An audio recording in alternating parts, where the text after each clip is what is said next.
This is the Mimic panel for my demonstration block detection and point position indicator display. The rather small panel here, measuring some 24 by 12 centimeters, so it's rather small. But inside this panel I need to fit a multi-panel processor to handle the logic and an expansion board that will be fitting to the feedback bus to display feedback data. So the plan I have is to fit a pair of buttons here, point indicators here, and 1, 2, 3, 4 channels of block detection for the feedback as well. These won't be conventionally wired direct to the multi-panel, but these will also be connected to the feedback bus so that we'll be displaying the measured position of the points rather than the requested position.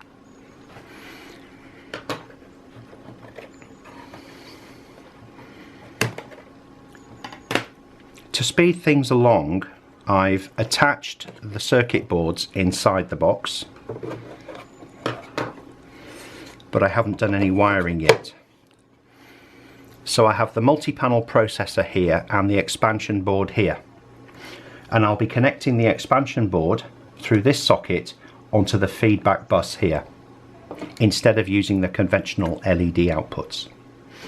So I guess we should begin by attaching the 2 buttons. These are the only things that need to be screwed down.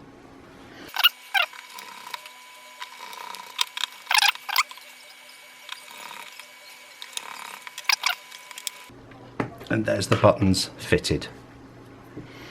So what I'll do now, I have 4 LEDs to display occupancy, and I've numbered them. I'm going to use channel 9 for feedback, 10, 11 and 12 on the output, and I'm going to use 1 and 2 for the buttons. So if we start with number 9, black lead goes to the outer, so I'll plug that into channel 9 and we can collect this like so. Next one is channel 10, black lead to the outer edge, and plug it into channel 10. Black lead to the outer edge, and this is 11.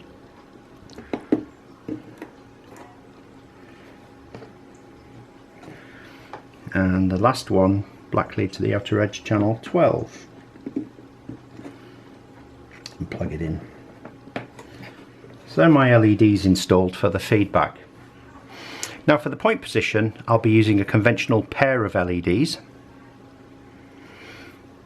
and the conventional pre-made socket again, and these are going to attach to channel 1 and 2, but not on the multi-panel. This will go onto the feedback expansion board. So here is number 1, black on main, red on turned, and channel number 2, black to the outer edge, and then we'll go onto the main, which is at the top, this on the bottom. Now if I make a mistake and I get these the wrong way round, then I can just turn them around later, so it's not critical at this point.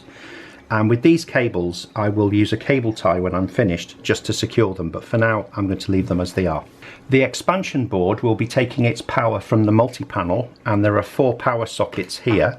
The polarity is that the center is positive and the 2 outside are negative, so it doesn't matter which way round you get this as long as you get the center in correctly. So from here, and there is here, it says power out and power in. These 2 are the same in parallel, so it doesn't really matter which one I use.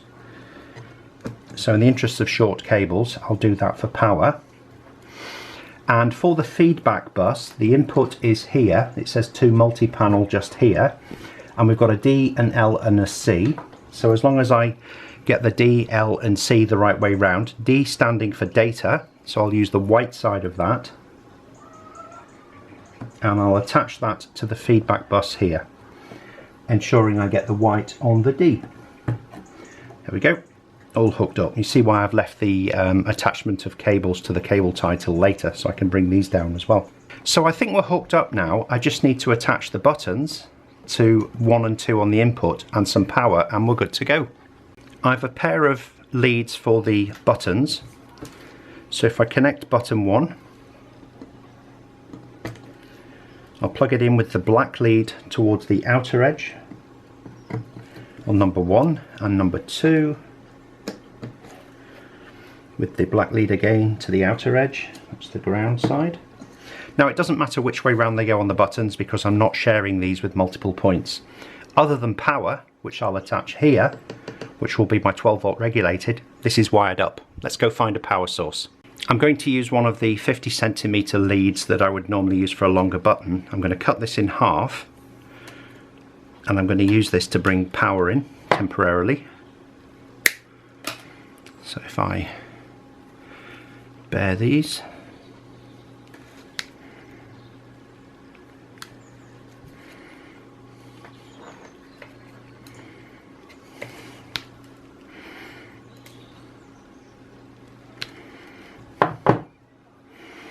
and I'll twist them up. For the screw terminals, I prefer to use an unsoldered end because I think the screw has a better chance of biting into it than something that's got a hard solder on it. I use lead-free solder for everything, so it tends to be harder than the leaded solder that you might be using. So there's no polarity. First one in. And where's the screw up?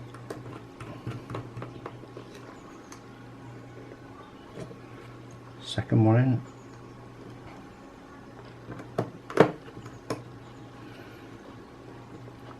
And with the screw up. What you'll see here is I haven't fitted the switch or anything on the network ports yet, so I'll just have this network cables poking through in a minute. Okay, let's find some power. So I've dug out one of my trusty batteries. By the way, all my power leads have a poly fuse in them here, so that's limited to 2 amps, so if I get a short or anything, don't panic. This will blow, and it's a self-resetting fuse as well. Connect this here, like so. If I have it right, when I flick the switch, we should get some lights. Brilliant. Looking good.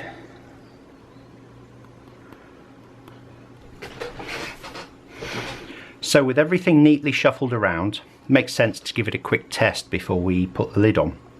So what I'll do, I have a feedback module here, and I'll take the power out from the multi-panel, and this is only for testing. Normally you would apply power through this terminal, but I'll connect it to the power out here, which links the two, and I'll take another cable, connect it from network to a network, power up, and these boards are now linked. So all I want to know is, am I getting feedback data? So if I do number one is this pair of LEDs, and I'm not sure if you can see, this one is lit, this one is not. So if I hold this down and short the first 2 contacts out with a screwdriver, see it's changed and back. If I do number 9, it's this LED. In fact, why don't I show you? This is a feedback block for channel 9. So if I short this out, it's on and it's off. So I am indeed receiving feedback data. So I think my wiring of this panel is pretty much complete, other than the switch which I need to attach later on. But for testing purposes, we are looking like we're good to go. So with a little bit of jigging and poking, I've got the network cable going through this hole temporarily and the power switch going through this hole. So if I just close this up, we can get an idea for how it's working. Drop the fascia on, and we'll drop the bezel on as well. Whether it stays before I tie the cables up is a different story. But that's looking okay. Power on. Now when I press the button, because these are linked to feedback and it's what's actually measured, they're not going to move. So in the normally open position of the switch, you can see they're set for turned. So here we are with everything hooked up. I've got the test track here with the 2 points. It's got its own power supply for the solenoids and for the 2 control boards on here. I have DCC signal being generated here through my NCE power cab, and I have Mythical Sidings with the somewhat dodgy on-off switch for now, temporarily lashed up, and a single cable connecting me to my track system. And this is now transmitting the control from the buttons to the layout and also receiving the feedback data from the various feedback modules back into this panel. So let's have a look and see what we've got. Here I've got 2 point position indicators. So these are actually measuring the position of the points, and I have 4 block detectors here which are measuring current. So if I put a wet finger on the track, it'll pick it up. This is block 1 here, block 2 here, block 3 and block 4, and the actual setting of the points will be displayed on here. So let's power it up. DCC on, layout on, panel on.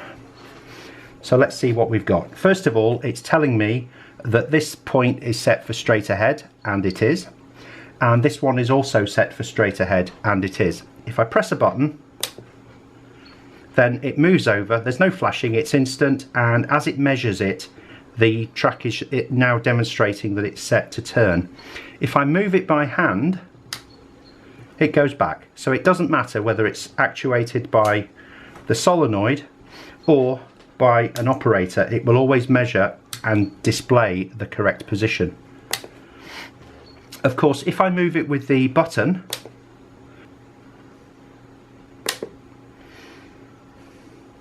so you can see when I press the solenoid moves and the LED moves with it. Okay, let's look at the block detection. Here is block 1, and we're looking for this indicator, wet finger on track, there it is. Block 2, block 3 and block 4. And there we go.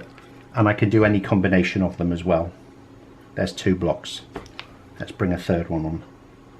I'm running out of wet fingers now. There we go, 3 blocks occupied. So that's hooking up this minuscule panel here and all the control circuit inside. What I've got in this is enough to handle 24 feedback channels at the moment and 24 sets of points as well. So the electronics in there, despite being in a diminutive size panel, is actually quite powerful and can do a lot. But this is small enough for me to take on the road when I'm at exhibition and invite you to come and have a look. Thanks for watching.